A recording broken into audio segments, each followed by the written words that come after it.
Hello everyone, this is Pranay, and this is today I'm going to show you how to create a form, and with that form how to using PHP MySQL we're going to store that form information in a database.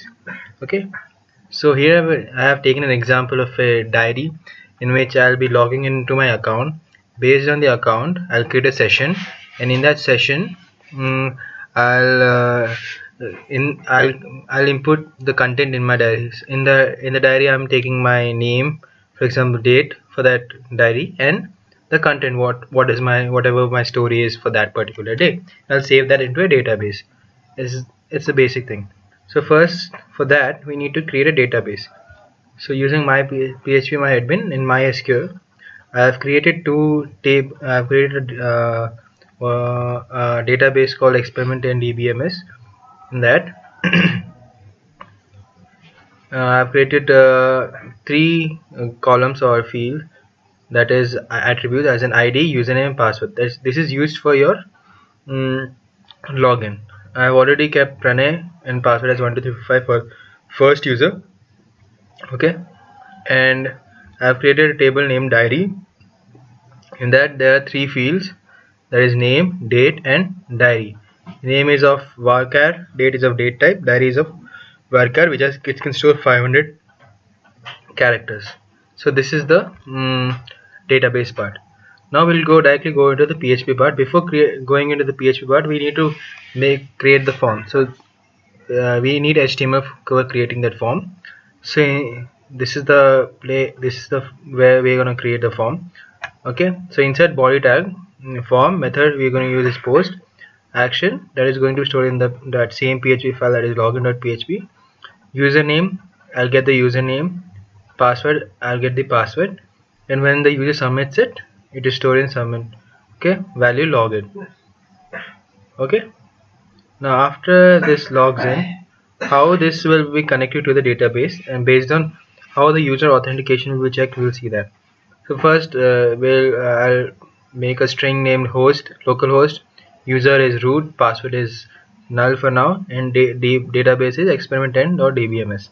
And I'll create a connection using mysqli underscore connect, in which three parameters are passed, that is host, user, and password.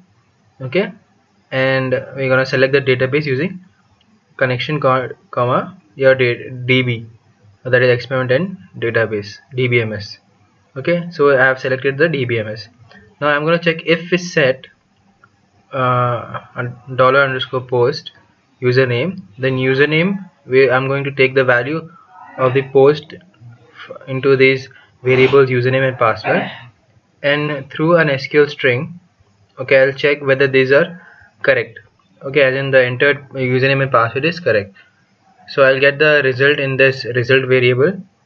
I'll check whether if it is true, then I'm logged in and a session will start. And session will start for that particular username. I'll script window.location. I'll move to a new page named this diary.php, and I'll exit. If it is wrong, I'll show that invalid login. Okay, this was the first login page. Now if I go to diary page, there also we're gonna need some form elements. So in this case, I've written my personal diary in this case. Okay, I've created three form elements, that is name, date, and your story. It is of text, date, and text area type. Okay, and whenever I'm going to submit it, this will be stored in the database.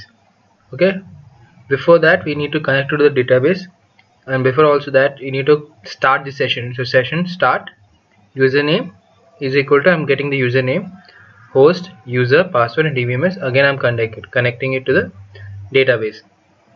In the PHP part, if is set, see if there is no value in the form beforehand, the PHP file will run and will show some error. Just to avoid that situation, I'm checking if is set. If the submit button is set, okay, then only this PHP file will run, otherwise it won't run, so that it won't show some errors. Okay, now I'll take the name from the form element, date, and the story, and store using the SQL command insert into diary values name, date, and story. Okay, this SQL file will run using MS my SQLi query, okay, connection comma SQL.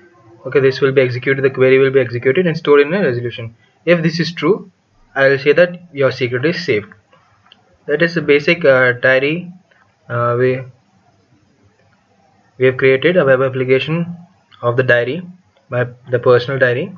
Let us see how this works. Okay, let me run this file. Okay, this is the username login phase.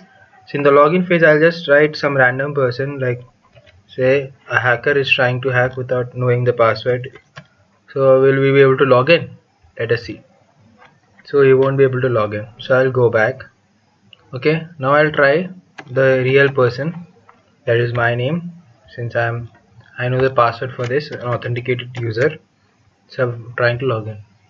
When I'm logged in, it's saying you're logged in. It is moving to my personal diary. In my personal diary, I can write, for example, today I'm writing about myself. Okay, and today's date, or you can tag in any of your dates. Okay, so today is 3rd November 2016, and my story is that today today I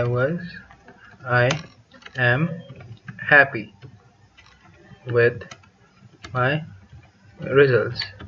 Okay, so my story is today that I'm happy with my results. Okay, I'll save this story, and my secret is saved. In case of diaries, the secret is saved. So let us see whether this data is saved in a database or not. Okay, so let us go to our local host. This is our local host. This is our database experiment and DBMS, which has diary and users. Okay, we'll go to diary. It's loading again. Yeah, as you can see in the last entry, Pranay Kastala, today's date, and the result is, and the content for the diary is, today I am happy with my results.